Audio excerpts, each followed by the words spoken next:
that life is what we make of it. Lady Chatterley, Sorry, I didn't mean to intrude. do you want to come in?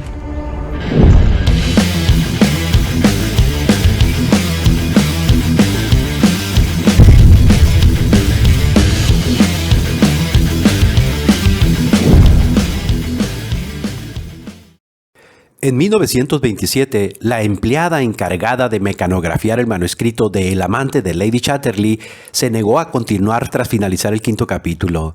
La primera edición del libro tuvo que ser realizada en Italia, donde los impresos no entendían ni una palabra del texto en inglés. Algunos de los libreros británicos que habían encargado la novela la rechazaron con cortesía después de desenvolver los paquetes y leer su contenido. Solo a partir de 1960, cuando la editorial Penguin ganó el célebre juicio, la escandalosa obra pudo publicarse oficialmente en Inglaterra en versión no censurada. El amante de Lady Chatterley es una novela sobre sexo, o dicho más exactamente, trata sobre el éxtasis sexual. En los años 20 del siglo XX, este tema resultaba todavía escandaloso para los descendientes de los victorianos, acostumbrados a actuar como si el hombre careciese de cuerpo. Durante el siglo XIX, la sexualidad había desaparecido completamente de la cultura oficial y ahora Lawrence escribía una novela sobre el orgasmo. Pero con esto no tuvo suficiente. Lawrence dinamitó los límites de lo que sus contemporáneos eran capaces de tolerar, porque además mencionaba las cosas por su nombre, sin eufemismos, sin adornos. Enriqueció la literatura inglesa con vocabulario que todavía hoy forma parte de lo impronunciable. Utilizó el lenguaje obsceno de la pornografía. Sin embargo, nada más lejos de la intención de Lawrence que escribir pornografía. El amante de Lady Chatterley pretendía facilitar a los descendientes de la época victoriana un tránsito natural a la sexualidad. Lawrence empleaba expresiones proscritas porque quería despojar al sexo de su carácter prohibido y misterioso. El sexo era para Lawrence como remedio universal contra los males de la civilización occidental. Su escandalosa novela es tanto una crítica a la civilización como un texto sobre el éxtasis sexual.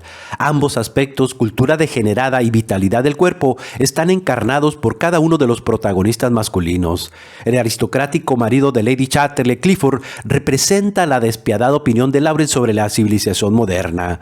Por el contrario, la simpatía del autor favorece al viril amante de la heroína, el guardabosques de la propiedad, Oliver Mellors. Este procede como el propio Lawrence de la clase trabajadora. Lady Constance Chatterley, llamada Connie, se ha casado con Clifford durante la Primera Guerra Mundial. Su marido resultará gravemente herido en el frente y quedará impedido desde la cintura. Tendrá que pasar el resto de su vida en una silla de ruedas.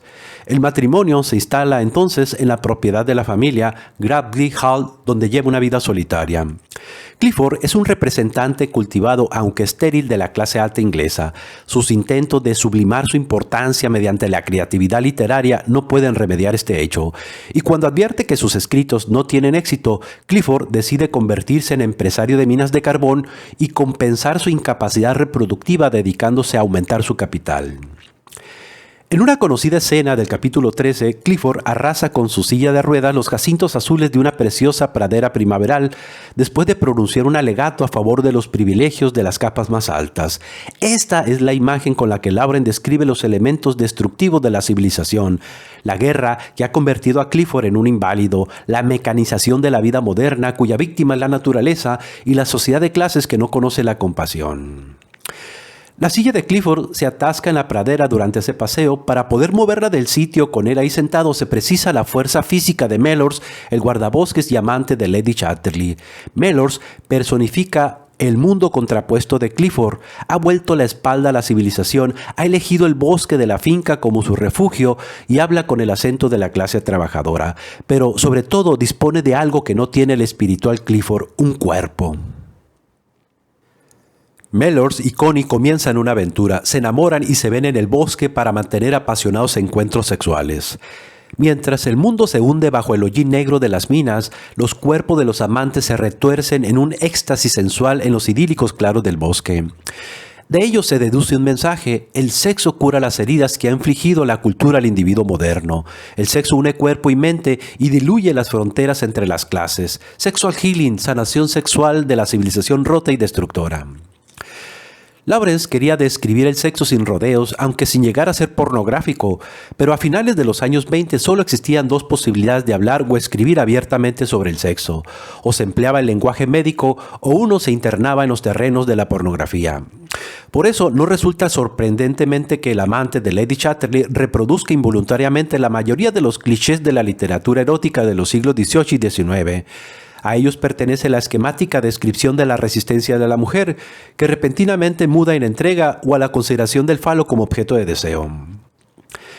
El amante de Lady Chatterley es el producto de una ingenua crítica a la civilización occidental y ofrece una solución simple a sus males derivados, un sexo mejor contra una mala sociedad.